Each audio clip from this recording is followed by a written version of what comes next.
So you're looking at the iPhone 15 versus the Galaxy S25 Edge. One launched in 2023, the other just hit stores. This isn't your typical new versus new showdown. You're weighing a phone that's already watched 2 generations pass against Samsung's latest attempt at redefining what a flagship can be. And honestly, that's exactly why this comparison matters. Because here's what nobody's really asking. Can a 2-year-old iPhone still go toe-to-toe with Samsung's 2025 flagship?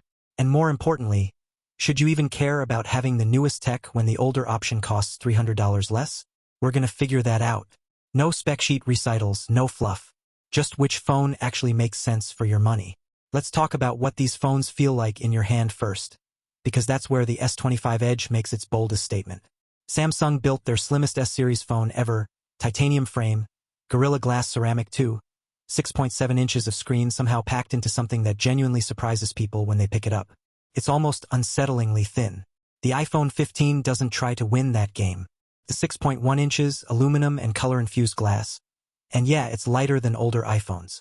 But Apple's not making thinness the whole personality here. They're just making a phone that fits into your day without demanding you notice it. If you want engineering flex, the S25 Edge delivers. If you want something that just works without the theater, the iPhone does that better. Now, displays.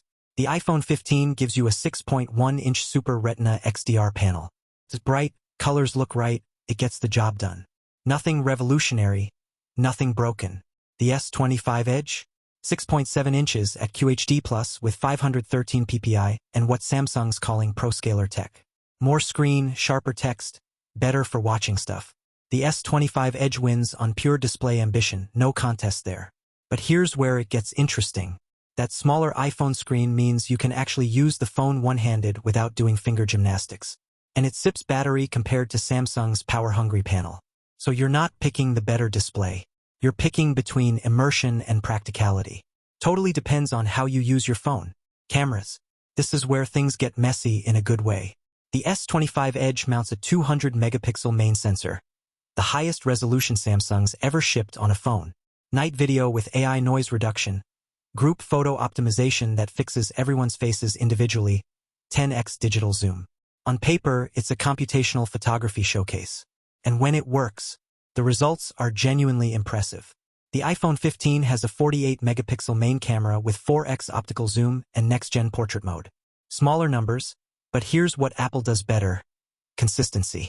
You pull out the iPhone, you shoot, it looks great. Every time.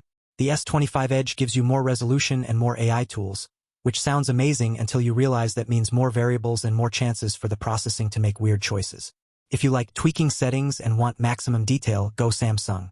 If you want to shoot and trust the result immediately, and I mean actually trust it, not hope it turned out okay, the iPhone 15 is more reliable. That's just reality. Processing power creates this weird disconnect. The S25 Edge runs Samsung's most powerful chip yet, built for AI translation, real-time processing, all the 2025 buzzwords. The iPhone 15 uses the A16 Bionic, 2 generations old now, but still completely capable of handling anything you actually do with a phone. The S25 Edge has more theoretical horsepower. The iPhone 15 has more than enough for real life. Unless you're genuinely using AI translation every day or editing 200MP photos on your phone, and be honest with yourself here, you won't feel the difference. Battery life, though. This matters more than people think. The S25 Edge claims 12 hours of typical use from its 3,900 mAh battery. The iPhone 15 hits up to 26 hours of video playback. Real-world testing shows the iPhone consistently outlasts Samsung by several hours under the same usage patterns. Samsung made trade-offs for that thin body and massive display. Apple optimized for endurance. If you're away from outlets regularly, the iPhone 15 removes anxiety from your day. That's worth something. Software support is surprisingly close now. Apple does 6 to 7 years of major OS updates. The iPhone 15 will probably get updates through 2029 or 2030. Samsung's promising 7 years for the S25 series. On paper, they're even. In practice, Apple's been doing this longer and more consistently. Both phones will last, but the iPhone's already proven 2 years of reliable updates. Samsung's promise is new. Storage is straightforward. The $500 iPhone 15 comes renewed with 128 gigabytes. The $800 S25 Edge includes 256 gigabytes new. Neither has expandable storage. If you shoot tons of video or hoard files, that extra 128 gigabytes matters. If you're good at managing storage or use cloud services, 128 gigabytes works fine. Ecosystem stuff honestly decides this for a lot of people before we even start comparing specs. If you've got AirPods, an Apple Watch, a Mac, or everyone you text uses iMessage, the iPhone 15 slides into your life like it was always there. If you're on Windows, prefer Android's flexibility, or just don't want Apple telling you what you can and can't do with your phone, the S25 Edge makes more sense. Neither approach is wrong. One will just feel right to you. Here's something the S25 Edge actually does better. Its AI assistant handles complex requests smoothly. You can ask it to find a pet-friendly restaurant, check the menu, and text the address to your friend, all in one go. It just executes the whole chain. Siri on the iPhone 15 remains frustratingly limited by comparison. If voice assistant capability matters to you, Samsung's ahead here.